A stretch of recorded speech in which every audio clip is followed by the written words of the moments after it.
We've been experiencing a problem on one of our pecan trees, and we thought we'd have it checked out. And with us today is OSU Extension Entomologist Dr. Phil Mulder. And Phil, thanks for joining us today. You bet, my pleasure. Now, we've got these pretty ugly looking bumps all over the leaves of our pecan tree, and what exactly is causing this? Yeah, these are caused by a small sucking type of insect called a pecan phylloxera. And in this particular case, it's too late to do anything about it. They cause these little warty types of growth that you'll see on the leaves and sometimes occasionally on the petiole or even on the stem material. In this case, this is leaf phylloxera, so it's not anything that's going to harm the yield of that tree for this year. Okay. And it's going to be okay. If you get into a chronic situation where you have this in and year out, and it's pretty heavy, and it causes early defoliation of the tree, then of course you can have a significant problem, because then you won't have much of a yield anytime you get early defoliation of the tree. Now, of course, this is when we have people that bring them in, and unfortunately, this time of the year, and unfortunately, it's too late to do anything about it.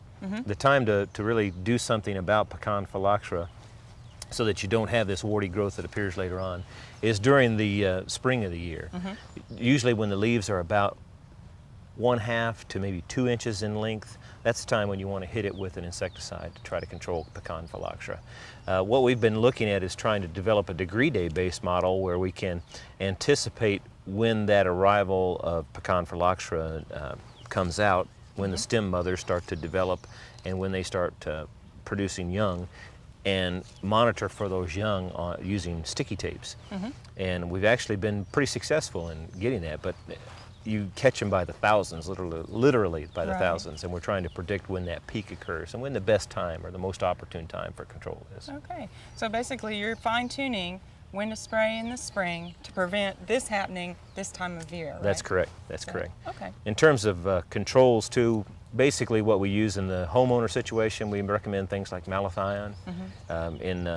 For those that are in commercial pecan production, things like Lorsban or Pravado, things of that nature will do a very good job in controlling pecan phylloxera. Okay, so if a homeowner has this now, basically don't worry about it this season. Maybe check with their county extension office next spring to see what they should put on to prevent for next year. And for the timing, okay, yes. Great. Well, thank you very much, Phil. You bet, my pleasure.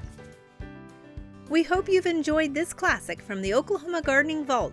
Remember, even though these tips and techniques are timeless, there's always something new to learn in the world of gardening. By subscribing to both Oklahoma Gardening and OK Gardening Classics, you'll have access to a wealth of gardening knowledge, both classic and contemporary.